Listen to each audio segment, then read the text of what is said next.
Well, good evening, everyone. Happy New Year to everyone that's joined us so far. For those of you who are joining us for the first time today, my name is Elcia Vasquez, and I'm the Executive Director of Palante. I want to welcome everyone to our webinar, and I want to definitely say that this is a new year, so we're excited of the new things that are going to come. We've obviously had a very, very tough 2020, but we got to stay positive. And I think, as we said at the beginning of these webinars, which was in March, but let it late March, when we started having these sessions, we told everybody nobody's going to get evicted just yet, and I'm really happy that not only do we have repeat clients coming back to these webinars, but they're also getting more folks to join us. So I'm really happy about that. As an organization, we're looking forward to 2021. And with us today, our partners, as I always call it, they're with us just another year. And with us is my favorite, personal favorite, State Senator Robert Jackson. Also my personal favorite, Jesse Gribbin. He's a tenant attorney. He only represents attorneys. That's And then right. we're going to get our other personal favorite, our very own nurse practitioner, Edwin Torres, who's going to talk about COVID and everything else that's happening. For now, we have some good news.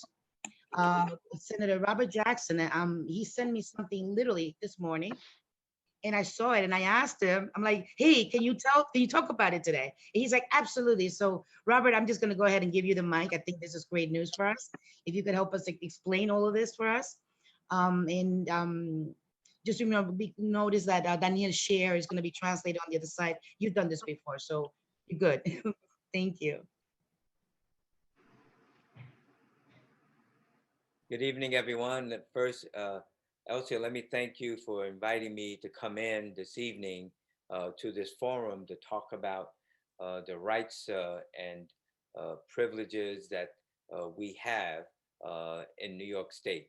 So, obviously, as we know that the state of New York, meaning the state legislature, passed recently um, a law that basically put a hold, a stop, a pause, 6 months, 60 days on all eviction proceedings, uh, so that within this 60 days, everyone, attorneys, advocates, individuals will have an opportunity to read the law and understand it and ask questions about it in order to make sure um, that they file the necessary declaration. There's a declaration in order to stop any eviction proceeding that is going on at that moment in time.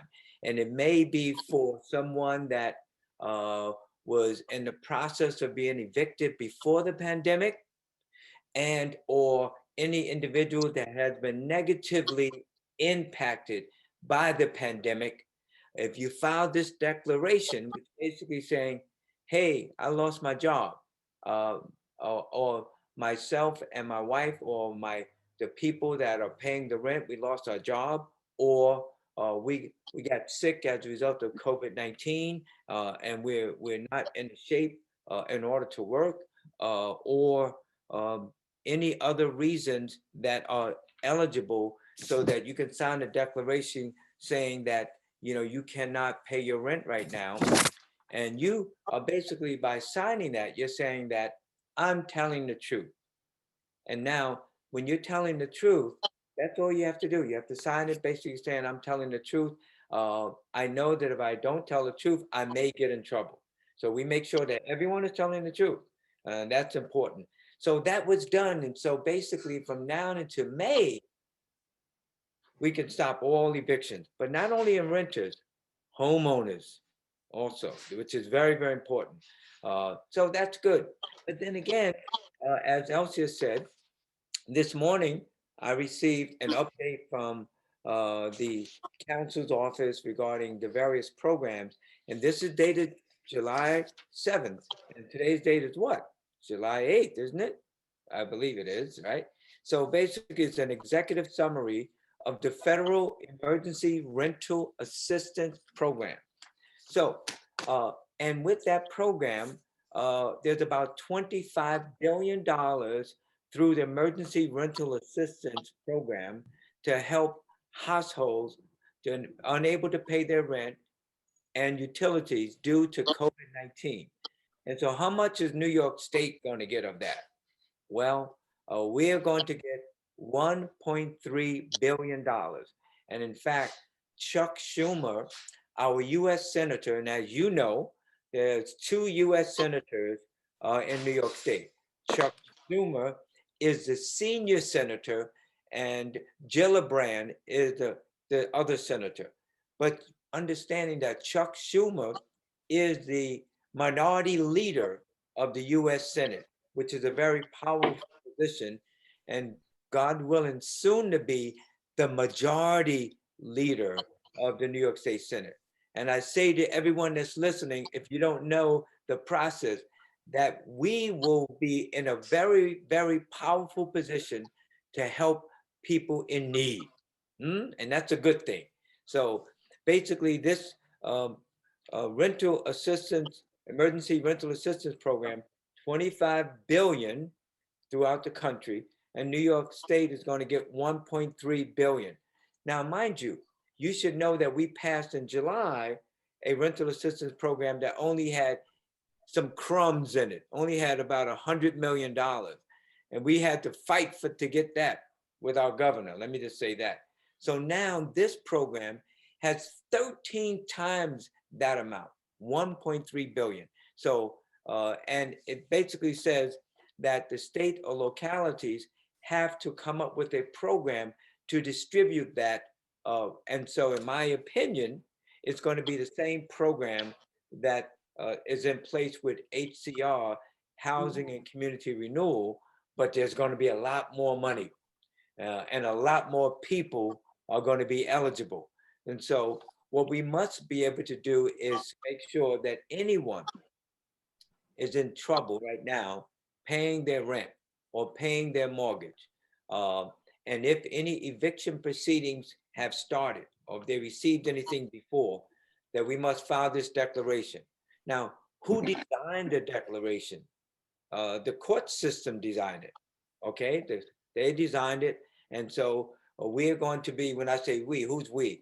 All of the elected public officials, all of the community-based organizations like Palante Harlem, all of the law firms that are working like the Harlem Legal Services, like Legal Services of New York, Bronx Legal Services, Brooklyn Legal Services, all of the legal services and others that help tenants are going to be helping people that may need help in filling this out and understanding all of the details of this new quote unquote package that's coming in.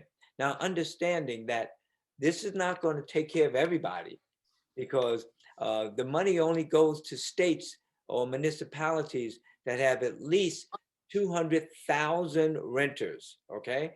In which New York City, New York State has more than that, obviously. So it's a no-brainer for New York, but for some other places, I'll let them deal with that in their state and their localities. But we're dealing with New York State. And so when we're going back to Albany, obviously we're going to be waiting for, now that the US Senate, and I have to explain it to you, now that the US Senate has 50 Democrats and 50 Republicans, and knowing that our Vice President elect, Kamala Harris, is a Democrat and was a US Senator from California, if there is necessary to break a tie, as the Vice President of the United States, she will break a tie. And I say to you, knowing that the administration in Washington, D.C., the Biden-Harris administration are Democrats, knowing that the House of Representatives, meaning Congress, has a supermajority for Democrats, and knowing that now we will have a U.S. Senate with Chuck Schumer as the majority leader, and wherever there's a tie, Kamala Harris will break a tie. We can only assume, and we hope so, we keep our fingers crossed, the tie will be broken in favor of the Democrats. When in my opinion, it's going to help all of us in our survival during this pandemic, but not only for affordable housing, but for food, because we have so much food insecurity, but not only housing and food, but also for health care, because healthcare is so important, especially physical health and mental health. and then also with our children's education. So those are the things that basically that I'm going to be focusing on as a state senator. So if you live in Manhattan, if you live in parts of Marble Hill, if you live in Inwood, if you live in Washington Heights, if you live in West Harlem, if you live on the Upper West Side, if you live in Midtown, you live part of Chelsea, I represent you as a state senator. So I represent 13 miles of Manhattan, and my job is to do the best that I can with the staff that I have in dealing in the state legislature to make sure we look after you and your needs, to make sure that you survive. And finally, I'm part of a grassroots organization that makes up a lot of groups, and we're going after 6 bills that we're introducing this year in the state legislature that will raise approximately $50 billion in order for all of us to take care of all of the people that are in need. Now, is that going to be easy? I don't think it's going to be easy, but if we all stick together in unity, there is strength. And so that's what I'm committed to do. And let me just thank Elsia and Palante Harlem and Jesse and uh, uh, Jakari and everyone involved as panelists for giving your time and energy to help all of the people that we represent that are in need of assistance, in need of guidance, in need of bringing us together to work as a group in order to make sure we all survive this pandemic. So with that, let me just say, uh, thank you for giving me the opportunity to come in, and I'm going to listen because part of learning is not only reading, but you got to listen. So I'm here to listen also, Elsie. Thank you. Thank you, Robert. And thank you, by the way, I should have mentioned at the beginning, thank you for toughing it out there with us the other day. We were able to give out more than 500 gifts to children, socially distanced, of course, with the little cupcakes. And Robert, I tip my hat to you because I was not very happy about the Trace and Trace people that they were not giving out masks. And the fact that you went to your car, you got all your masks, and you started giving out masks in front of the city test and trace people, that was remarkable. Well, And listen, I mean, I thank you for asking us to come down there. yeah, I brought over 1,000 masks, and we were giving it out to people. And yeah. but not only that, let me just tell you, if you don't know, you may not be aware, but every year the New York State Senate has an award ceremony called Women of Distinction. Oh, And what yes. happens with no pandemic, we will be up in Albany in a big hearing room, and all of our honorees will be honored by the individual senators, one by one, given a rose and given their plaque. Elsia Vasquez this year was District 31, that's my Senate district, Women of Distinction, Elsia Vasquez. And so since we were not up in Albany, we couldn't do it down there. I said, oh, here, well, Elsie's having this, let's take it down there and let's do it right there. So we did it right in the community, which was even better for people could see. And I just thank you for your leadership and advocacy on behalf of the people that we represent. And thank you for surprising me because I totally forgot. And here's Robert saying, "Hey, we have this. We're going to present this to you." So thank you, Robert. I again, for those of you that just do not know the relation that I've had with Senator Robert Jackson, when we became an organization. In fact, we had just incorporated. We didn't even have our 501c3 status, which is what allows us to get grants. Robert Jackson at that time was near City Council of the buildings, my grassroots buildings, Right. and the first grant that we ever received was actually from Robert Jackson. And I remember having to go to Charlie Rango because we didn't have our 501c3 status yet, and we needed him to help us, move the paperwork at the IRS. So thank you, Robert. I mean, and you're just terrific, and you're someone for the people, and you never say no when we call and we need your help, including your constituents. So thank you. Just keep on doing the work for the people like you're doing. Thank you. No, you keep on doing the same thing. Thank you. Don't ever change, although I don't think you will. So, this is great news with this federal stimulus. When this means that there's going to be more relief coming down the pipeline. And it looks like, that this money that you're talking about is going to end up again with the state, with DHCR, Hmm. doing the COVID rent relief. So that's great. I mean, there's going to, because they're getting experience now. These applications are finally going to move in. So I want to just talk to Jesse. Jesse, what's going on? There's so much going on in court. Thank I'm you. not afraid to tell anybody anything because Right. I'm like, wait, I got to check with Jesse. Jesse, folks, is with Philistine, McConnell, Gribben, Donahue, and Joseph. And these guys represent specifically tenants. They don't represent landlords, which No. is a big thing, very, very big thing. And Jesse has been able to, that case on 600 West 161st Street, right there, Robert, where Raybland lives. So Hmm. Jesse won that case. Hmm. And the tenants have not had to pay rent since 2015. So, so this is the type of caliber that we have as our team. So Jesse, I'm gonna just send it over to you and go right ahead. All right. Thank you. Happy New Year to everybody. And just want to thank Elcia for inviting me to speak. There's nothing I like to do better than to speak to folks about their rights. And also a big shout out to everybody. Elections have consequences, and it's the credit to all of you that I'm going to talk a little bit tonight about the most comprehensive eviction moratorium bill that's been passed by any state legislature in the country. And that's a credit to organizing that's been done by grassroots organizations like Palante. That's a credit to all of you on this call who advocate for tenants.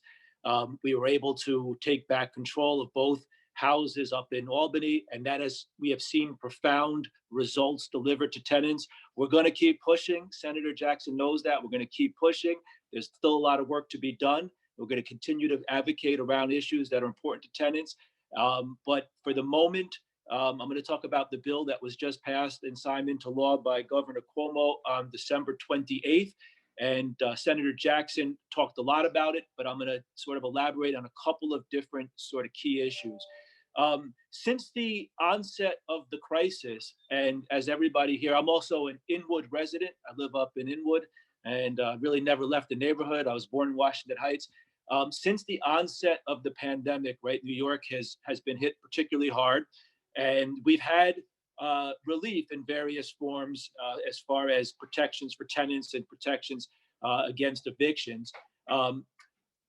There was a period of time where landlords were commencing cases and cases were commenced. I'm going to talk a little bit about that. And for a brief period of time, evictions were allowed to proceed. Very few people in New York City have been evicted, but there were some evictions, and we can't sort of lose sight of that. But what this new law does, in no uncertain terms, is it does stop anybody from being evicted, certainly for 60 days, and certainly till May 1st, if folks fill out and file or send to their landlord. I'm going to talk about that a little bit, what's called a hardship declaration. Palante has that hardship declaration. They have it in both English and Spanish. And we'll talk about that in a second. So the critical part of this new law is that it doesn't just stop folks from being evicted, it stops the eviction proceedings. And that's important, right? Because I think what the legislature understood is that obviously the violent act of being evicted should be avoided, always be avoided, but particularly be avoided now when we're confronted with a crisis, a health crisis, and people shouldn't be removed from their homes on the street, that's for sure. But the law goes further than that, and the law actually stops the eviction proceeding. And why is that important? It's important because there's an inordinate amount of stress that accompanies being sued by your landlord and having your home in jeopardy. And what this law will do now is it'll put a brake on anybody who is currently involved in a housing court proceeding with their landlord, right? This new law will put a firm brake on that. And importantly, it will also stop landlords from filing a case against a tenant so long as they fill out this hardship declaration. So that has to be the focus, is that people need, and Palante has, and they're going to disseminate through this forum and others, the hardship declaration to folks. And that declaration is broad. That declaration is inclusive. That declaration includes some sort of attestation that you've lost some sort of income or have some financial difficulty, and or that you have some sort of condition that puts you at risk, elevated risk if you were to contract COVID. That declaration should be affirmatively filled out and sent to your landlords. That's my advice to anybody who is behind in the rent and has it. Obviously, if you've been sued by your landlord and you have a case that's active in housing court, you should fill out the declaration if it applies to you. Absolutely.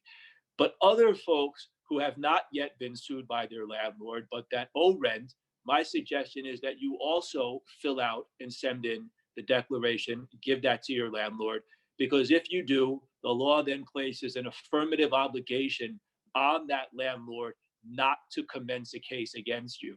So if you can avoid that stress of getting that, people refer to it as a dispossess, but it's a notice of petition and petition. If you can avoid that, my recommendation is that you do.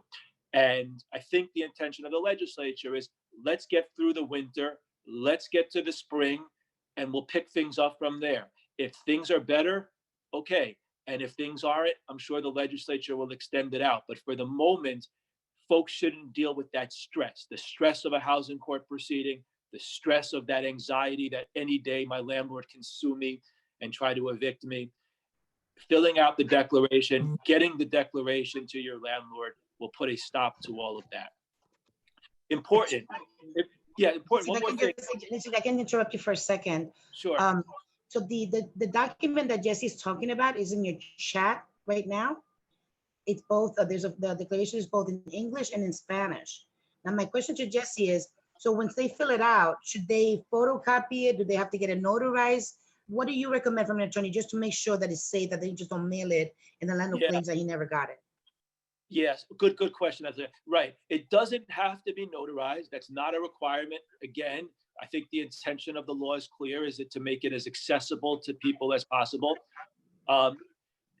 Just because our adversaries, right, the people that we go against are these landlord law firms, and a lot of them, have become like apoplectic about this, that there's no, it doesn't have to be notarized, that there's no way to verify if the tenant is telling the truth, but that is what the law says, right? The law, it doesn't have to be.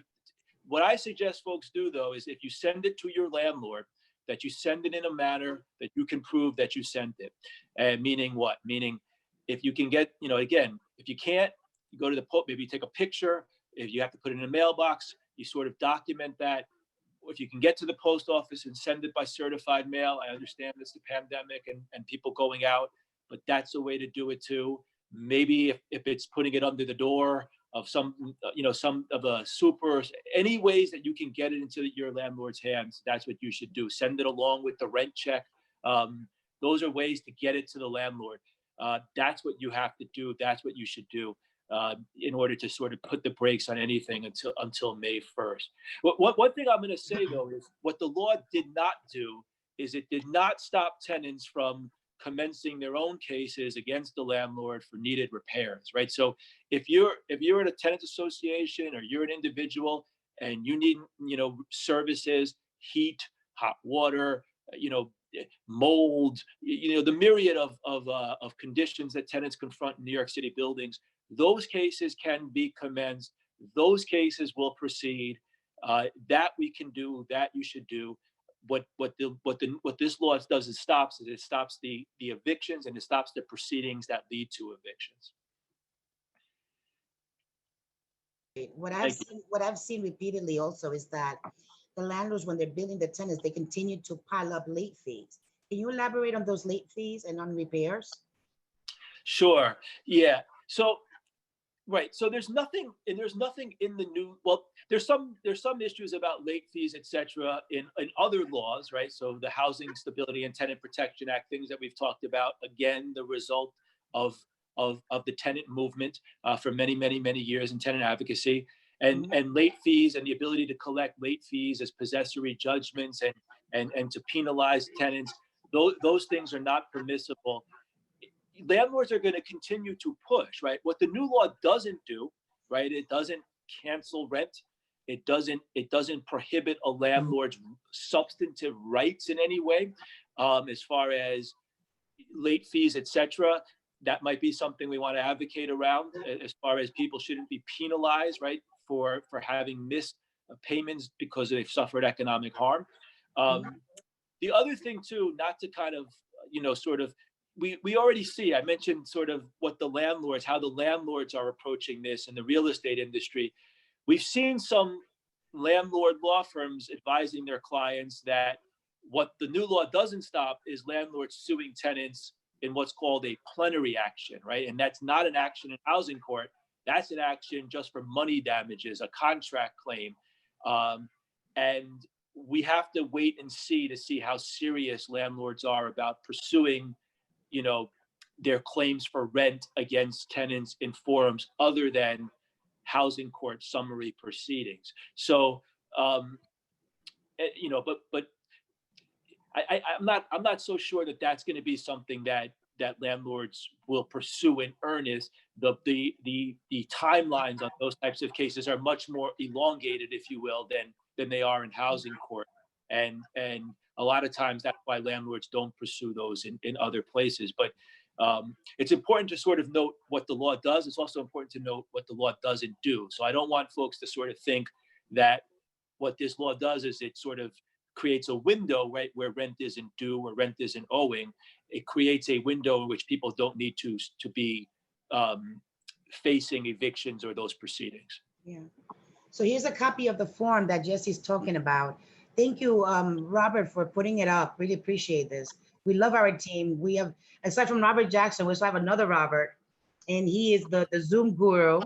And I just asked him via text if he could just upload the form so you could show the clients. But this is so that they could see, everyone on Zoom can see how easy this is to fill out. So this is basically the tenant declaration, right? That's where you put your name. Robert, can you slow down a little bit? Oh, there you go. And then here where it says, I'm experiencing financial hardship. I don't know what happened there. It's a pretty easy form. And on the chat, you could actually find this form in both English and in Spanish.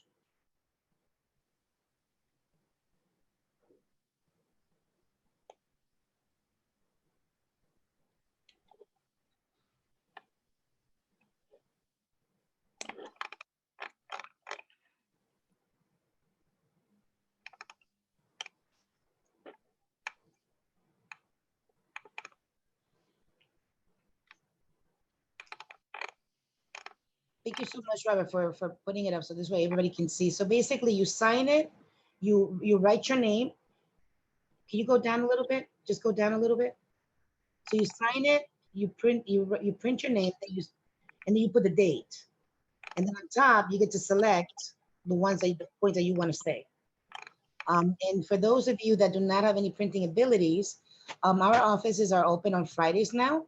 So we could have hard copies of these documents for you if you want to pick it up so that you could fill it out and send it over to your landlord. And again, we always recommend that you make a copy of everything you send. And because landlords are landlords, it's always better to have proof that you mail it to them. And this will really stop all of the processes, the eviction processes that the landlord initiated. Just so the governor this morning said that there's still no late fees. Oh, good. During the COVID. Oh, great. But I also think it's important that everybody here understands that even if that did not happen, I mean, landlords can just charge late fees just like that indiscriminately without, with any amount that they want. It's really based on the type of what their lease says, what their first lease says. So if your lease says that your late fee is $10, then it's $10 until you move out of that apartment, not until a new landlord comes. And if it's $50, it stays like that until you move out. So, and that's just just for pure knowledge. But right now, during the COVID time, the landlord is not entitled to late fees. What else can you tell us, Jesse, regarding all this great stuff that's happening for the tenants? I mean, I feel good that I think there's going to be some relief. We have some great, we have some great folks in office. We just passed an election. We're going to have a new president. What's going on in court these days? What are the judges doing? I mean, what are tenants when they get these, papers from court, what should they do? We've heard that they have been calling the hotline, and the hotline is overwhelmed, so they're not even getting through anymore. What do you recommend for tenants to do in this case? Yeah, so good questions. And that's what I'm hoping now this new law does is nobody should feel any sort of pressure to go to court and physically go to the court building.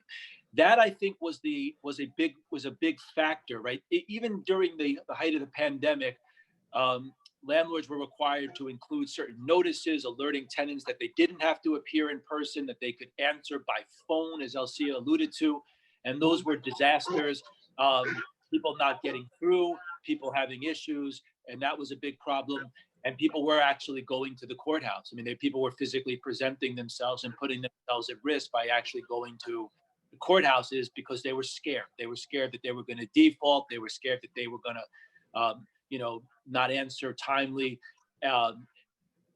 Absolutely now, I can say unequivocally, nobody should feel any need to go physically to court. There is no need to do that. These proceedings will be stayed. Nothing is happening at all with any case, pending case, any newly filed case until at least, I think it's February 26th they put it, but it's the 60 days, as Mr. Jackson alluded to, 60 days, and nothing would happen. There are no defaults being taken. So people shouldn't feel that sort of urgency. It is stressful. You get something in a petition, it's a court document, but nobody should feel that need to physically go to court. They should wait. People should also then, obviously, they should reach out to organizations like Palante, who can then advise people as to resources available, legal services organizations, etc. There is a comprehensive, much more comprehensive right to counsel initiative, which includes lots of zip codes, and people very well could be entitled to a free attorney, and that's something people need to do as well. Yeah, and I think that while all of this is happening and we're still trying to get additional income, we're trying to get these grants to pay the landlord. We should also address the conditions in our apartments. Just because you cannot pay the rent does not mean that the landlord doesn't have to make repairs in your apartment, or that the building is not secure. There could be a lot of things. Um, in what cases would the courts listen right now if the tenant wants to take a landlord to court for conditions? How severe do these cases need to be in order for the courts to accept them? And just walk us through the process as someone. I mean, one of the things for sure I know is that when a tenant takes affirmative action against a landlord, they're not going to get a free attorney. It's usually Sorry, Elsia, you sound a little bit muffled. I think your microphone. my paper. Is this better? Yes. Oh, wonderful. So, like, what cases is housing court accepting right now for a tenant that, let's say, that the conditions, deplorable conditions, again, they cannot pay the rent? Yeah. So you could absolutely, like I said, tenants can initiate HP actions, and we'll see. One of the things actually us tenant advocates are hopeful about is that because the rest of the court system has now, is not really hearing cases, that potentially we can get these HP cases heard much more expeditiously. So yeah, I have a whole bunch of them that I'm litigating. Tenants can bring individual actions against their landlords to get repairs done. Tenants should and can continue to call HPD or DOB to get violations issued against their landlords for landlords that are unresponsive about their duty to maintain apartments. One of the other things it's definitely worth me mentioning is to potentially go after your landlords collectively as tenants associations or individuals based on harassment. And there are certainly arguments to be made that a landlord that continuously harasses a tenant regarding non-payment in the midst of the crisis is violating the law. And a landlord that says, I'm not fixing X, Y, or Z because you're not paying rent, that would violate the law. That would be harassment. So absolutely, tenants can affirmatively organize. Tenants can collectively bring actions against their landlords, and that's something I think tenants should be doing and doing now. Yeah, and I think it's not just like the conditions that happen in their apartments now. I mean, they can go further back of what has occurred in their apartments for years. And Yes. that could potentially result even in an abatement of rent, meaning that it could be a reduction in the rent, which would be helpful. Yeah, that's Yeah, go ahead, I'm sorry. great point. Yeah, so right, and that's the other thing too, right? So it's a very stressful time, and people owe money, and they haven't paid the rent. But as Alcia said, maybe they don't owe money, right? If you've lived with a condition in your apartment for years and years and years, a warranty claim, you can go back 6 years, right? You go back 6 years in time, and maybe for all those years that you were paying the landlord, you were entitled to a 20 or a 30% abatement, and then it's a wash with the months that you haven't paid. And maybe people should be active and get their rent registration histories from DHCR, and we can investigate to see whether folks have been overcharged. People shouldn't feel powerless, right? If you haven't paid rent and you get sued in a non-payment proceeding, it doesn't necessarily mean that you owe every penny that the landlord alleges that you owe, right? So it's important, right? It's important to not sort of throw up your hands and because there very well could be defenses to those proceedings that people should be aware of and consult with lawyers and other advocates around. So, and I've always said it, but I want you to can you talk about because you're an attorney, so you got the lingo, right? I'm going to break it down a little bit. Define warrant of habitability. What does that mean? Great. Warrant of habitability, that's when there's a condition in your apartment that the landlord has failed to fix. You have mice, you have roaches, you got leaks, you got floors that are buckled, you got mold, right? Windows that don't work, no heat, right? It's called a breach of the warranty of habitability, meaning the landlord has to provide you with an apartment that's free of housing maintenance code violations, and all of those are housing maintenance code violations. So that's what that means, and that's where you can go back 6 years and seek relief for years that you paid the rent in full when you were living with conditions that the landlord didn't remedy or fix. So Jesse, can you talk about what type of violations? Because we're telling the tenants to start calling 311, right? Let's prepping it. Can you talk about the types of violations that they can get and what the landlord has to repair? And if you could just elaborate a little bit on that, just to show them the tools of how to identify these violations and what they can do to go to court. And we can then explain to them where to get the reports and really bring them in and really go the home run if they want to do an affirmative action. Right. So when you call 311, you want to be as specific as you can about what conditions exist in your apartment. 311 will then send an inspector out to your apartment. They're called class levels. So there's a class A, a class B, and a class C. A class C is the most egregious. Those merit like an immediate order to correct. Potentially, if a landlord doesn't remedy a class C violation, the city itself will step in, make that repair, and bill the landlord. You can see violations for your particular apartment or your building on HPD's website. If you Google HPD online, that's how I get there. It'll come up and you enter your address and you can then see that.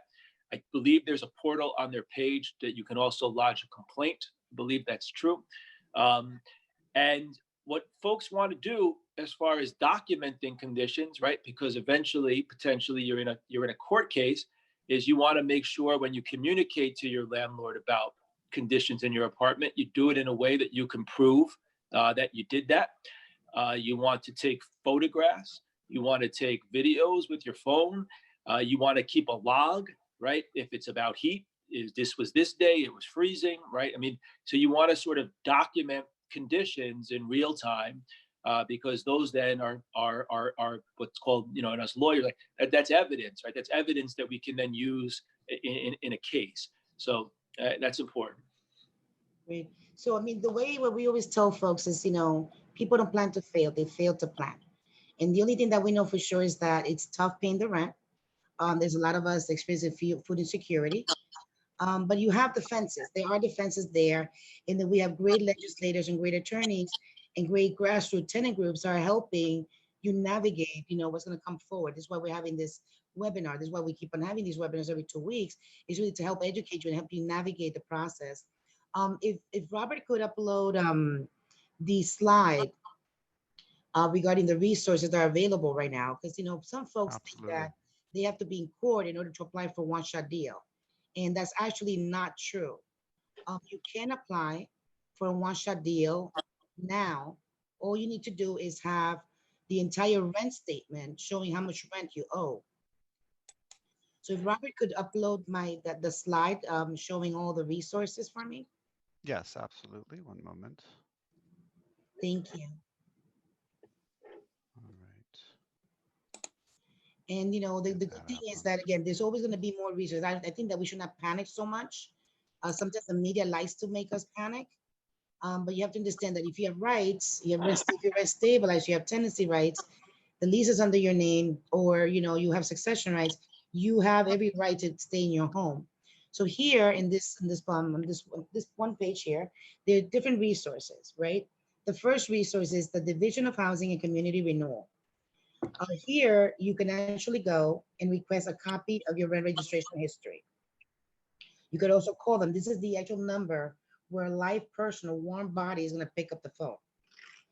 Then, if you are behind on your rent, if you're behind on your rent, we recommend that you don't put all your eggs in one basket.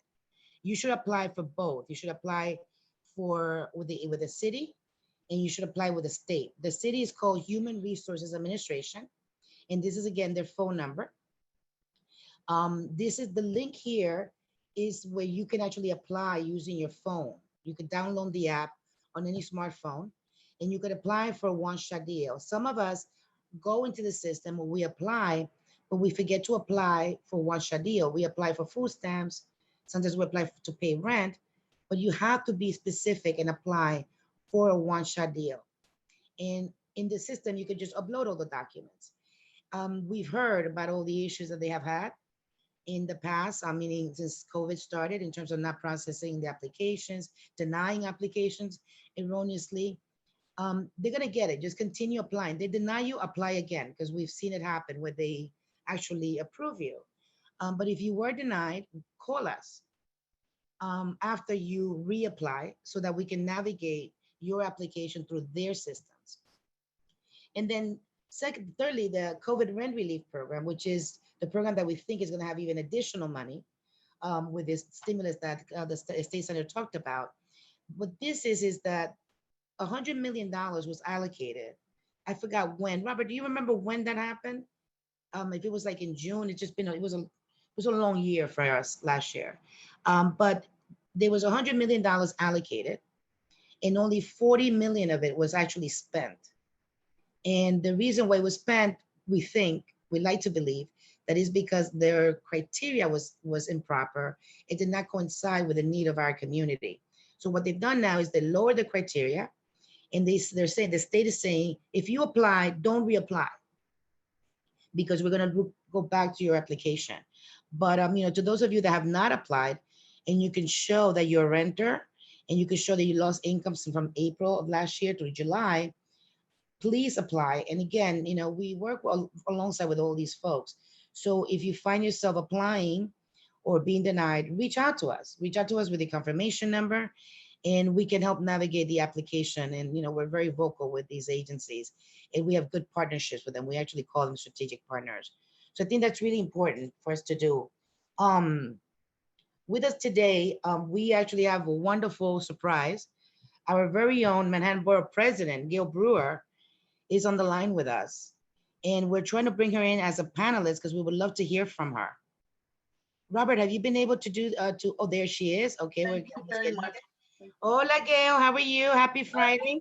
Happy Friday. I learn more on your Friday webinars than I learn all year long. And the reason it's so important now is I have a woman, oh my God, she has mold and the child is in the hospital and the landlord will do nothing, so these are real issues, right? These are so real every single day. The child is covered from top to bottom with horrific sores from the mold.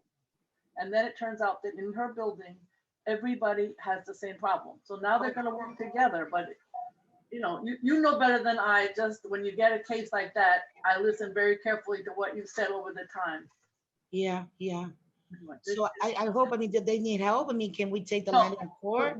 We're doing it. But Okay, I just want to say, just for your audience to know that these landlords are so they do it. They really don't fix things. This is an owner of a national owner.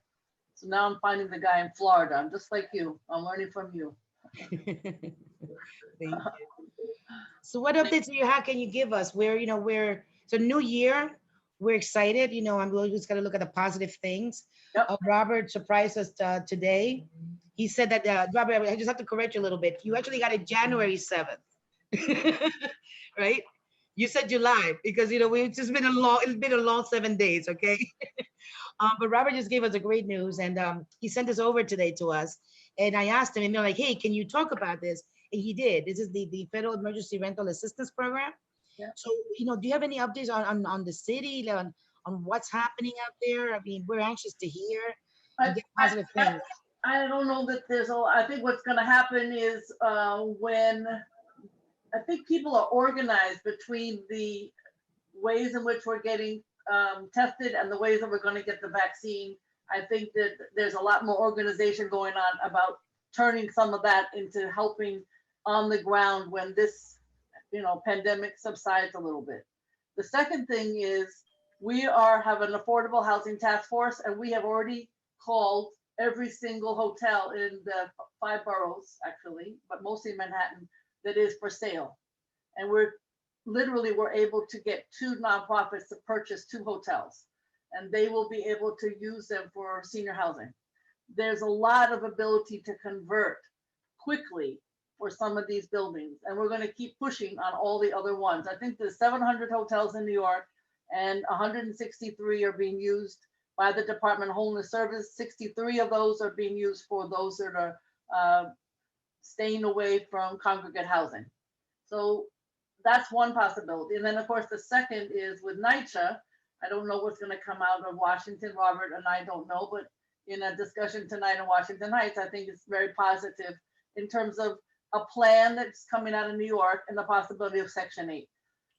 And then the other thing is very strange, but some of the small landlords have called us. I know this sounds strange. I've never gotten this call before. And they are saying, we have empty apartments. Do you want to fill them, Gail? Wow. So we actually have a woman the other day that was brought to us by a reporter. She's in a wheelchair. Her daughter is not well, and they got her an apartment. Little things like that matter. Just tiny little things. Very, very. She had a voucher and they took it, which mostly they don't. This is in Manhattan too, so you know how that is. Mm-hmm. So those are good signs, I think, between NYCHA. People calling and saying we have apartments. Of course, they would like to have some Section 8 that go with it. So we're talking to the folks at HPD. And then, of course, buying, if there's any silver lining in this pandemic, it's that there are available buildings and we should buy them. And nonprofits should take them, not for-profit, nonprofit. Mm-hmm. And so those are, I don't know if those are good, but they're hopeful silver lining out of this awful pandemic. This is terrific. We follow your newsletter and we repurpose a lot of the information you give us. And one of the things, in fact, Jakati, if you could upload it, the link that you sent recently regarding the test and trace, the vaccine, excuse me, to get that tested, excuse me. Yeah. Jakati, if you could put that on the chat, it would be great. But Gail, you've been on the front lines, with this whole COVID, yeah. And you give us a lot of information, meaning us, the nonprofits as well, that we could share it with our clients. And it's been really, really resourceful. And thank you for coming over when all the craziness with all the gifts. Oh my God. And, yeah. Robert and I were there. And yes. Just so your audience knows, you had wrapped every gift for every child. Nobody else does that. We usually say, are there any 5-year-olds here? I have some 5-year-old gifts. Not Palente. You had to wrap it for Johnny and Gloria and oh my goodness. And then we also had the little book, the Itsy Bitsy's Emotional Day. And that was a book that it was intended for from 5 to 10-year-olds to help the parents guide a discussion with their parents about everything that's happening. It's a really good book. It's written by a psychologist, and it's really colorful, and to see the kids, be able to get a gift, get this little book. But we were able to give gifts all the way to 18-year-olds, and we're really grateful for our partners. And I was telling earlier today with Robert, Robert just whipped out a bunch of masks out of, I don't know where he got them and how fast he got them. But this is, this is a need. There's a tremendous need, especially in our community. A lot of the folks in our community, they're doubled, tripled, and quadrupled up in their apartments, Yeah. simply because the rents are so high. So, so this is really great. I mean, we got 7 days of this new year so far, but I'm being, positive about things, and I think that there are going to be resources in the city that are going to be able to help even further these tenants, not only to remain in their homes, but to make sure that those homes are safe and affordable. So thank you, Gail. I really Thank you. appreciate it. And with us today, Edwin. Edwin, as you guys, most of you guys know, he's our nurse, our very own nurse practitioner. So we have our own like doctor, and he's a member, tenant organizer, community leader. He also serves in Community Board 9. And, we're very proud to have Edwin dedicate some of this time, donate some of his time to just let us know, what's going on, and, what can we do. And the last time we spoke, we talked about the vaccine. Again, we're like the first in the game, talking about where we're, oh, yes, yes. And we have a video of Edwin already getting his vaccine. But we talked about, the importance of, to demystify this myth about that the vaccine is not secure and all of these things. So Edwin, during the last Zoom call, he actually walked us through it in terms of by the time that he gets to us, what are the effects, and it was very helpful. So Edwin, I know, again, thank you. I know it was last minute. I brought you in like Robert and Gail. What can you tell us? What can you, I'm gonna give you a few minutes because we're gonna do the Q&A, but I wanted to hear from you. Well, as promised during our last session, we had a conversation that when I took the vaccine, I was going to come back and report to everybody. The side effects that I have had is bragging. Everywhere I go in the hospital, in my ID, I have this little nice sticker that says that I got the vaccine. But going into a more serious note, from my personal experience, I didn't feel absolutely anything. I have had colleagues who say that they feel a little sore in their arm, which is typical if you get a vaccine. Others that they feel just, very mild fever, but a little Tylenol, it takes care of that. Basically, your immune responding to this. It is very important that when the vaccine comes to you in your age group, given your risk factors, for people to get it. Right now, I've been pulled from working in my clinics, and I'm doing a transfusion of the monoclonal antibody. I call it, this is the same cocktail that the guy in the White House got when he was sick. And I'm glad that we're giving it to people when they're sick in our community. So if they're sick, in Montefiore, we are providing that treatment to prevent people from getting sicker. But the best thing that we can do is continue doing the social distancing, washing your hands, and when the vaccine gets to you, get it. I'm here to answer any question in regards to the vaccine and how I feel. I would like to remind people that up to this day, out of the top 10 counties in the whole country, New York City, Kings County is number 3, Queens is number 4, the Bronx is number 6, and Manhattan is number 10 when it comes to death. So even when you look at the news in California, yes, California's has the counties are number 1, but we all remember what March was like for us. And as I have been in some panels with Gail, the numbers have been going up in our community. We need to be very conscious of this and do all the efforts that we can to try to curb that positivity rate to come down. Please wear your mask when you are in a place enclosed with other people. I had a patient today who had no symptoms at all and just got tested, and he was positive. And we were able to give him this infusion, and he's a patient who was in a very high risk category if he were to. Can you define infusion? That's a big word for me, Edwin. What does an infusion mean? is is basically a bag of fluid that we put, and we put it in your arm. It goes over an hour, and basically what this does is that it competes with a receptor that you have in your body, that's where the COVID virus goes to and causes a lot of the damage. So we have been able to create a antibody that competes and gets there before the virus does. So what that allows the patient is to recuperate faster, because now when the COVID goes to bind to that receptor, it's already taken. So it's like playing like musical chairs, if you can think about it that way.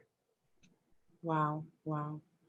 Well, I tell you, we as an organization, I do not know how, but we have distributed over 70,000 masks. We basically become bullies with the mayor, and somehow they just give it to us now. But we've been out there taking care of our most vulnerable, which is our seniors, specifically our tenants associations in the city-owned buildings. And we were at the at the front edge, getting them these things. But now I'm happy to report that we now got shields. So we're going to do, Palante's going to do Shields for Seniors program. And we're going to deliver it to all of the seniors that we know that are in our system. Because again, it's seniors are hard of hearing sometimes. They'll have somebody come over close to them, start talking to them. In fact, one of our board members, Luisa, she caught COVID, and she was quarantining the whole time. And thank God, she's okay. She's a tough cookie, she's very healthy. But it really was an eye opener for us, saying, wait a minute, we need to do more now than masks until we get this whole vaccine thing into place. So Edwin, thank you so much. I'm really happy that you're okay. I have a 30-second video showing the video, because I don't want to just show the car. Okay. We have 30, let me share my screen. Are you able to share? Is this the video where you take your shot? Yes, this is a video where Nice. I take my shot. I just Don't forget to share sound. A picture is worth 1,000 words, but I think when you use a video. Edwin promised us that after he takes the shot, he was going to come over and say this to us. So we'd love to see this. Can you guys see it? So any tears? Let me see. Not now the way. You got to move the screen. There you go. Let's do it all over. So any tears,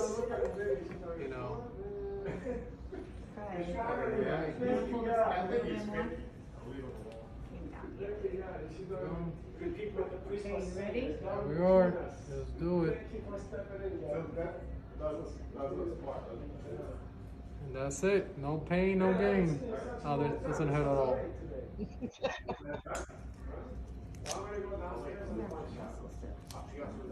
Edwin, I have a question while you're doing that too. All right. Yay. That's great. That's great. Did the needle hurt? I'm kind of used to dealing with needles after being a nurse for over 10 years. I lost a fear to needles. But you feel fine other than that. Absolutely, 100%. Elsa, you know me, that if I had something, I tell people that I would never recommend anything, either to my patients or my community, that I would not do myself. So I have that mentality that they use in the military. They would not send a soldier if they were not willing to do it themselves. So that's exactly how I treat my patient and my community. Well, thank you. This is great. So I think we're going a little bit long. So Robert, should we open up for Q&A? Sure, we do have some questions built up, and I can get right to them. Terrific. Let's. And Robert, our senators, is here. Is he still here, Robert Jackson? He probably jumped back in. I know we have our board president here. We have Jesse, and we have Edwin. So we're ready. So there's a bit of a potpourri of questions throughout the evening that have been coming in. And I'll just get right to it and read what I have here. How about a tenant that has leased multiple apartments in a co-op building for more than 24 years? Our building was just bought by Glacier Equities and Miles J. Horn in November, non-COVID related. New owner just wants to kick out 3/4 of leasing tenants.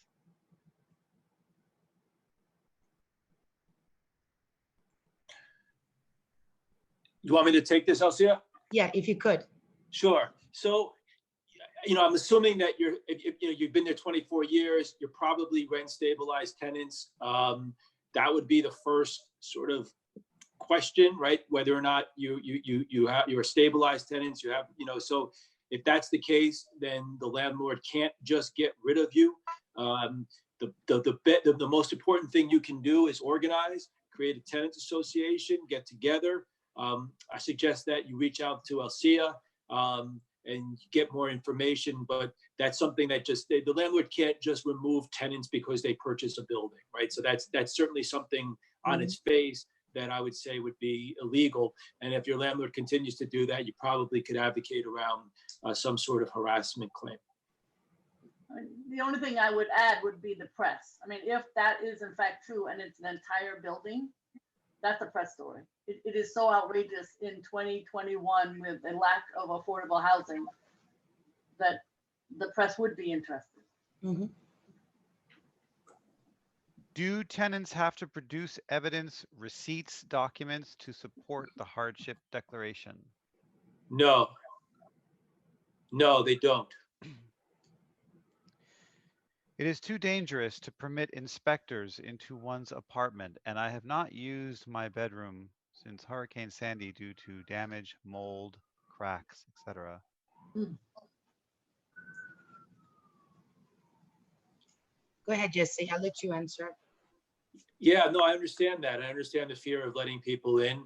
The only thing I could say in that situation, and you don't need to have a violation in order to bring a case against your landlord. So that might be something where you might want to initiate an HP action in housing court where you wouldn't necessarily need to have a violation of record. You can show the judge the violation some other way via photos, etc., and not have a violation of record. Obviously, if you don't let an inspector in, I'm unaware, and maybe this is some advocacy we could do. I'm unaware of HPD issuing violations, but they should probably set something up where they're able to do that remotely, right? In this day and age, where a tenant such as yourself could with like on some sort of virtual and showing a camera and showing the condition and get violations issued. And that might be something we want to look at and maybe advocate around in the midst of the crisis. A question in Spanish. Yo califico para alguna ayuda para el alquiler. Yo no soy ciudadana. Yo me quedé sin trabajo a causa del COVID-19.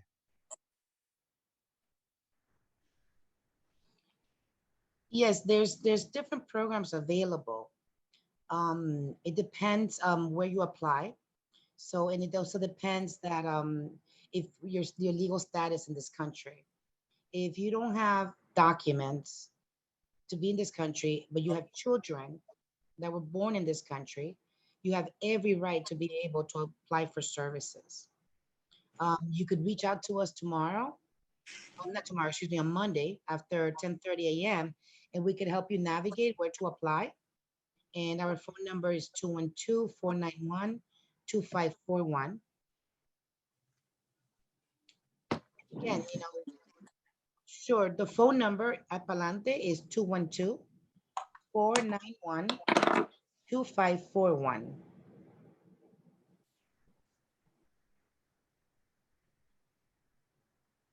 So we have another question here. Over 65 paying rent according to SCRIE, which landlord is pretending I don't have, claiming I owe extra. I have read the form. I must promise to pay what I probably don't owe. What should I do? Well, if you have SCRIE, go ahead, Jesse. Yeah, if you have SCRIE, if you're a SCRIE recipient, then you pay whatever it is that you're required to pay under SCRIE. That's what your obligation is, right? The landlord gets the rest of that rent, the legal rent, as a tax break, right? This is not something the landlord does out of the goodness of his or her heart.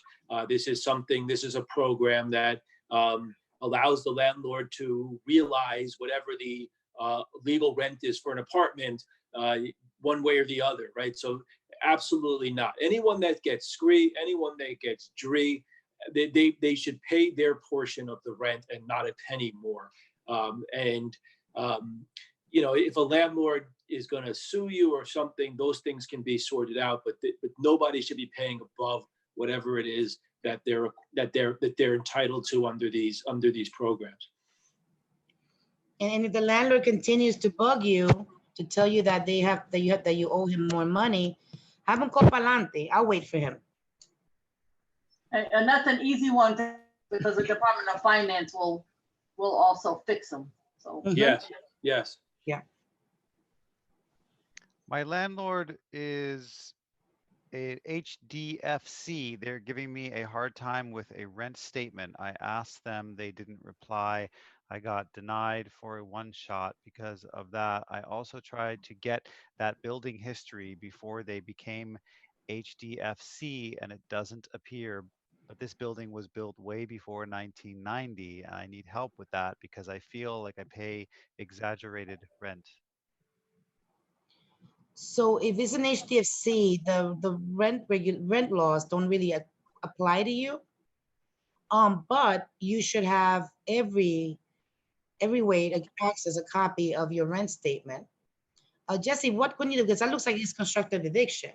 You know, if the HDFC does not provide a rent statement, meaning the rent roll, to the tenant who's renting there, who has a lease, I assume the tenant has a lease, it's really constructive eviction because without it, they can't, she or he is not going to be able to get a one-shot deal or get, you know, a COVID rent relief grant. Right. You know, yeah. And I think in this one, I think you want to reach out. And maybe try to exert some political pressure. Get Kale or your elected official to make a phone call on your behalf in an effort to advocate around getting the co-op, the HDFC co-op board to issue you a rent statement. You know, and indeed it would be in their interest to do so. If you've fallen behind, then you're going to apply for a one-shot deal, and then they would get their arrears, if you will. So that's what I think you would have to do, is really sort of try to put some pressure on them to do that. And I'm very interested to find out a little bit more about this HDFC, because I think that maybe we could put in a call to the HDFC as well and say, like, what are you doing now? Do you want this money or not? We cannot. I mean, even slumlords like Alma Realty is collecting grant checks. You know, so that's just really rare unless the tenant is being set up to be evicted, and that would be something I think it would be more in line with maybe the mayor's office, the tenant protection unit, the mayor's office. Yeah. But I think that's strategic. Yeah, with the HDFC, between all of us, we probably know enough to know that there is somebody on that board we can call. So yeah, good point. If they are in touch with you, this would be an example that's not as easy as the squeeze. Squeeze very easy, but we have to. It's relationships, perhaps. Yeah. So give us a call out on Monday after 11 and see if we can advocate for you and also investigate a little bit further to see what agency we also need to report them to. If there is a current appeal filed in the housing court for a non-payment eviction case, and also there is a pending rent overcharge complaint at DHCR for the same apartment, will these processes continue during the pandemic? Sure. So the all housing court proceedings will be stayed, right? So if you have an appeal pending, that'll be stayed. Everything in housing court will be stayed, right? So nothing in housing court will proceed at least for 60 days. I think the date's February 26th, and maybe until May 1st if you're under hardship. If you have some parallel complaint pending at DHCR, I'm not 100% sure how functioning DHCR is, but they are open and they are processing applications and doing work. So, you know, DHCR is open and they're functioning, and there's nothing in the new law that sort of stays DHCR proceedings. They stay eviction proceedings. They don't stay administrative proceedings like DHCR. No DHCR proceeding could result in an eviction. So in that sense, I that will continue. The housing court matter likely will not, at least for the 60 and potentially till May 1st. So if I can, did the person say, Jesse, that they have a non-payment case. And then Yes. the rent overcharge in the DACR. Yes, meaning what? They could have it pending in both places. Yes, that can Because, happen. what we've done in the past is that we've asked the judge to freeze Sure. the court case and to tell DACR to get moving to speed up the process. And it's Yeah, been that's often what another- happens. Yeah. That's often what happens is you either litigate it in one form or the other, not in both. Not But in it both. isn't unheard of to actually have it to be pending in both. But yes, that would be what should happen. I agree. Okay. All right. We have a management change this month. I have requested a work in apartment. Who is responsible for doing the job? The former landlord said he will fix, but he hasn't to date. No, it's the current landlord that bears the responsibility to make the repairs, not the former landlord. It's the current landlord. Whoever currently owns your building, that's the responsible party or entity that's required to make the repairs. Our building was bought by Stephen Croman. I have received a notice of filing of petition of administrative review. I have 20 days to respond. Where can I go for help? You should call Palante. That likely means that you or somebody in your apartment won a case at DHCR, and the landlord, Croman, who's renowned, he's trying to get that overturned. I think you really need to. I think you need to then absolutely get in touch with Palante around that issue for sure. A question in Spanish. Debido a que no he pagado la renta, el dueño me envió a corte civil. ¿Qué puedo hacer y cómo me podrían ayudar? Gracias.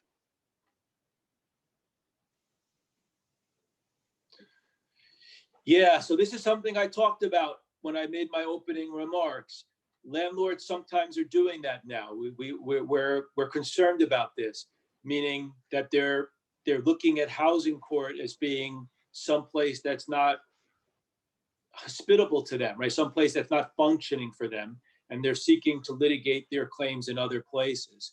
So that proceeding that you're talking about, that proceeding is not stayed. That proceeding will go on. I suggest you call Palante, and we can, potentially sort of talk about what the next steps are in your individual case. With a follow-up also in Spanish. ¿Su organización de Palante tiene abogados de inmigración?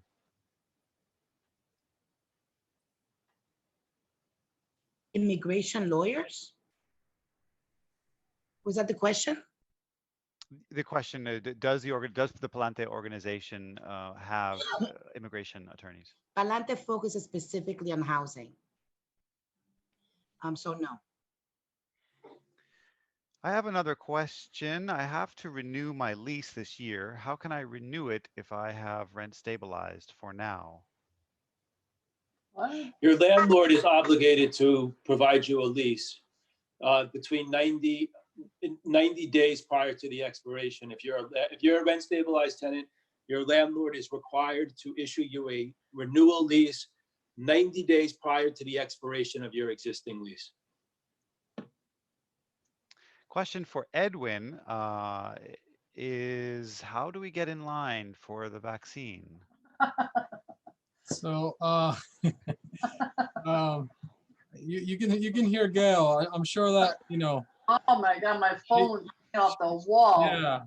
Oh, So the rollout here, it has been slow, for lack of a better word. When we look at how other countries are distributing the vaccine, I think globally, the country that is ahead of everybody is Israel. They're giving it to more of their residents than everybody else in the world.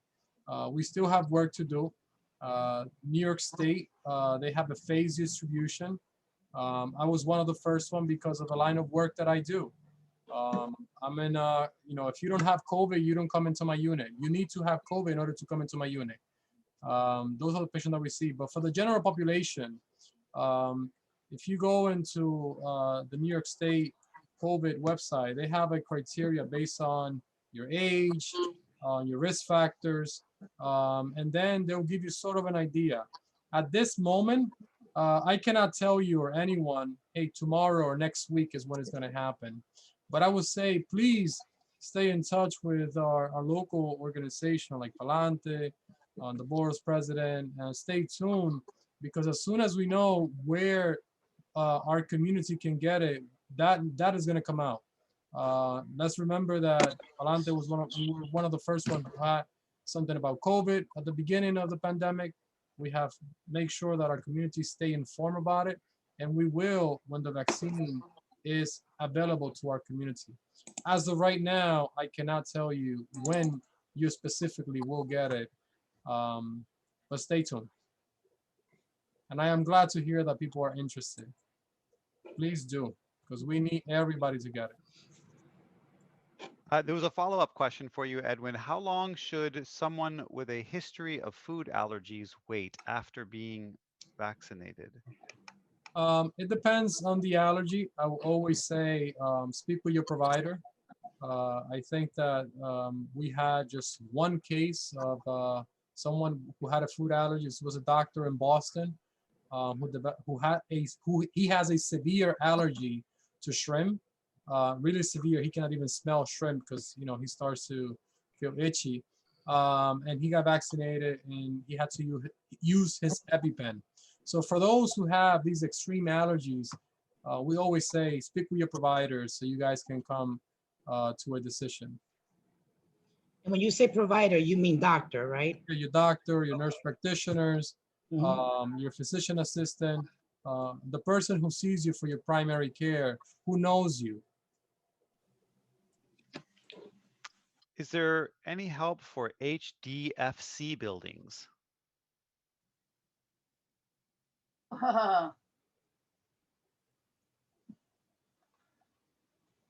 What type of help? Just that was a solitary question. I don't believe there's a follow-up on that, but I can move on to another one. Yeah, we help HDFCs, but I think we need to be a little bit more specific in terms of what type of help they need. Sure, I'll be on the lookout to see if Is there's this like a a board follow-up. need? Is this a shareholder need? Is this a renter need? Is Palante open? I have to try to reach them, but nothing. And can I get their information? Yeah, so Palante, we're still working remotely. We are closed. We are answering the phones from our cell phones. So if you call and you see that you don't get voicemail, you don't get us, you don't get a person, that means that all of our phone lines are taken. COVID has really presented a challenge for all of us, simply because a lot of folks are calling at the same time. The good thing is that if you don't catch us, remember our offices are open from, well, virtually from 10:30 to 7 p.m. from Monday through Saturday. So if you aren't able to get a live person on Monday, the whole day, which I think will be rare, don't give up. Continue calling us, because the number of calls are coming in are they're tremendous numbers, tremendous volumes. Another question in Spanish. I'm going to read. Mi pregunta, el landlord me mandó a la corte por falta de pago, pero eso es falso. Yo he estado pagando mi renta y también dice que porque el lease expiró en diciembre, pero yo firmé mi lease y lo llevé personalmente y se lo di a la secretaria. Ella me dijo que me lo mandaría, ¿qué debo hacer? Okay, well, you can't ignore the case. You're going to have to, it could be that this is just a total, harassment, plain and simple. But you can't ignore the case. You're going to have to deal with this in court and present your evidence to the judge. Present to the judge that you've made your payments. Present to the judge that you signed your renewal lease. And it's unfortunate, but that's what you have to do. I think sometimes folks, when they get sued by their landlords and it's total nonsense, they just say, you know what, I don't need to deal with this. It's nonsense. And that ultimately can lead to serious consequences. So you do need to deal with that, and you need to go to court and you need to prove and win your case against your landlord. Edwin, I have a question for you. As someone who was recently tested positive and with a mild case and a full recovery and subsequent negative test in the past couple of weeks, just wondering do you encourage people in that position like me to donate plasma? Um, so, with that, there's been mixed reports on the plasma. There's a study being done at Montefiore. There was a paper published 2 days ago on the New England Journal of Medicine that they use convalescent plasma on elderly folks. And it showed, that those who took it, they did better off than those who didn't. The institutions in our community, Columbia, Sinai, if you're in the Bronx, Montefiore, they are conducting these studies. And if you can, and they are, open to have your plasma, yes, absolutely. Anything that we can do for us to help. So I would say reach out to those institutions who are working on these type of studies. But it's, now we got better treatment when it comes to COVID. March was a very dark time for us. Thank you. I have a question for Jesse. Sure. Jesse, the question regarding the lease, right? And the tenant that the landlord's taking to court. Does the tenant go to court? Does the tenant do the declaration? How does she get on top of it now that the landlord's taking her to court? What do you? Yeah, I mean, if you do the declaration, then you don't have to worry about this until May 1st, if it applies to you. And that might be what makes sense, right? Because particularly in this situation where it's nonsense, the last thing you want to be doing is dealing with the nonsense while the pandemic is raging. So my suggestion absolutely in that situation would be fill out the declaration and revisit this, in May or thereafter if the legislature doesn't extend it, when things hopefully are better on the health front. Yeah, because I know this case, and basically the landlord has been taking this tenant to court literally like every other year. Well, that's harassment then. Countless baseless proceedings is harassment. Yeah, and it also has to do with her having also she beat him at a rent overcharge. She's got the rent reduction in place, so it's really more harassment. I think you and I can chat on that case later down the road. But right now she can just do the declaration, and we could just freeze it there for now, right? That's what you should do. Yes, absolutely. Yes. Okay, Antonia, you got it. Next question. I believe this is one of the final ones. For the declaration form, can we send it to our building management company, i.e. One Vesta Management Company? Yes, the law is broad and inclusive, and if you get it to your landlord, they have an affirmative obligation. We're going to monitor very closely, all of us tenant advocates, of what landlords do with this, and if they blatantly disregard the law and commence cases against people that have given them declarations, that's probably something that will result in some sort of action or penalties. It should. That's a blatant violation of law. So yeah, you should cast a net wide. You should send that declaration out to whoever it is you pay the rent to, your management company, etc. The idea is to get it into the hands of whomever and whoever you can. And before you send it, make a copy of it. Make a copy of it and send it, if all possible, send it in a way you can prove it was sent, right? Yes. I understand that means sometimes you might have to go to the post office to get a proof of mailing, and that presents a challenge, and I'm not encouraging anybody to take risks that they're not comfortable taking, but you do want to make a copy. You do want to take a picture of the envelope, right? Everybody has a cell phone now. You want to really, really be careful to document that you sent it.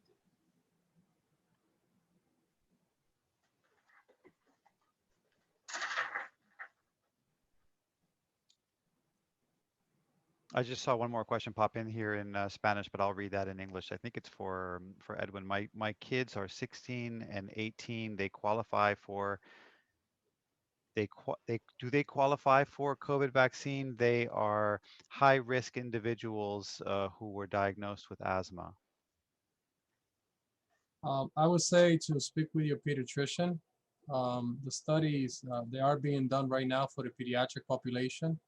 The vaccine is not approved yet for this population, but studies are undergoing with the Pfizer vaccine for the pediatric groups. So the best person to speak with is a pediatrician who follows up with your kid and knows him very well. And you guys will come to the determination of when, to get the vaccine.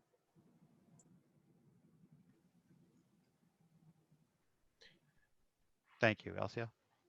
Well, we've had I think a great webinar right now, and Jesse, Gail, Edwin, and Robert, thank you so much for helping us out. I think I want to always, we would always want to give the client, our tenants, our clients, something that's tangible, and I think that's what we're giving them collectively throughout this whole pandemic. And thanks to our partners that we're able to do this. I think next steps, is that if you have to understand this as clients, tenants, you have to understand that you have defenses, even if you are unable to pay your rent right now. So we gave you the slides. If Jesse could put the slides back up with the contact information, and so that they can take a photo of it or something, but apply it to all of the agencies that can give money, and then contact us with the confirmation number, and then get to work with listing the violations that exist in your apartment. And not just in your apartment, but also in the public areas, including your intercom that might not be working, even your doorbell. I mean, these are things, we have the resources for you, but you have to start doing the groundwork now. The second thing is, the documents that we're giving you. We're gonna email everyone on this call a copy of the PDF. But if you aren't able to print it, next Friday, you could come to Palante and we'll have a copy for you. We'll give you 2 copies. This way you don't have to go make a photocopy of the same copy. So you could just let us know. Just, you could email us. Robert, if you could put up my slides, please, I would really appreciate it. Absolutely. So show them the email address, because I know it could get a little bit confusing. So these are the numbers, right? And this is the email address, right? So this is where to apply. You guys want to take a screenshot of it? I don't know how you want to do it, but if there's an ability of, or you can always contact us and we'll give you this information again on Monday. And then if you want to get a copy, you want to contact us and you want to get a copy of these documents, you can email us at this email address, which is palante@palanteharlem.org. And then do I have another slide next to that after that one?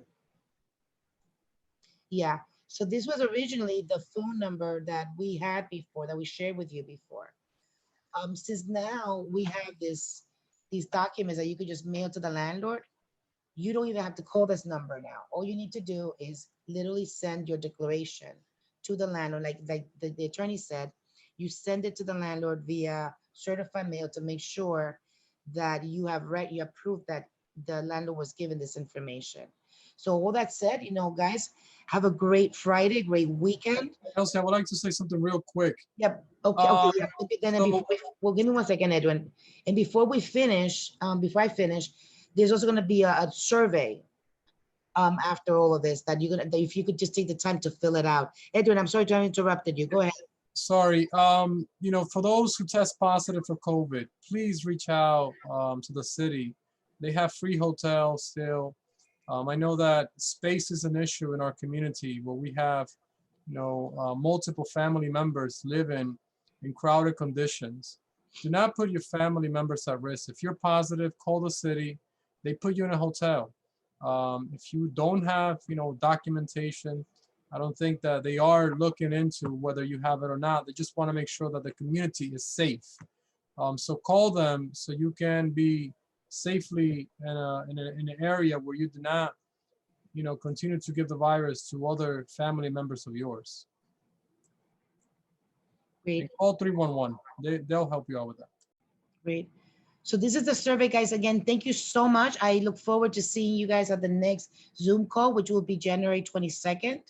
The next call, we're going to bring you some additional resources, including the folks from SCREE, and not SCREE, just not for renters, but also for homeowners.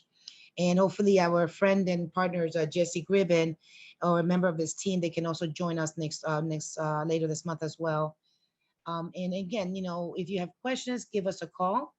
email us. If you do not get an answer from us, it's not because we're ignoring your call, it's because all of our phone lines are occupied. So call us again until you get through, but we are open from Monday through Saturday from 10:30 a.m. to 7 p.m. Hope all is well and God bless. And if you could, again, before you disconnect, if you could take time to fill out the survey, it would really help us be able to deliver even better seminars after this. Thank you.